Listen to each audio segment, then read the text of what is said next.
Mummy lunch రెడీయా? ఈరోజు lunch ఏంటో చూపించేస్తాను, వచ్చేయండి పిల్లలు. రాగి సంకటి చేపల పులుసు చేశాను నెల్లూరు స్టైల్లో. చూడండి, మామిడికాయ కూడా వేసాను ఇందులో.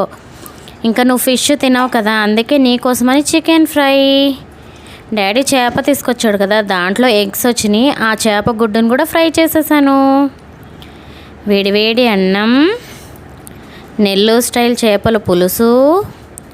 ఈ చేపల పులుసులో తినడానికి రాగి సంకటి, ఇంకా నీకోసమని చికెన్ ఫ్రై, ఆ ఫిష్ ఎగ్స్ కూడా ఫ్రై చేశాను.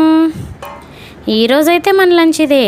ఫ్రెండ్స్, మీరేమేమి లంచ్ చేస్తారో నాకు కమెంట్ సెక్షన్లో కమెంట్ చేయండి. ప్లేట్ తీసుకుని ప్లేట్లో ఒక పక్కన రాగి సంకటి పెట్టుకుని, ఆ పక్కన రైస్ వేసుకుని, ఒక పక్క చికెన్ ఫ్రై, అలాగే చేపల పులుసు వేసుకుని, ఆ వేడి వేడి రాగి సంకటిని చేపల పులుసులో నంచుకొని తింటుంటే చాలా బాగుంటుంది ఫ్రెండ్స్.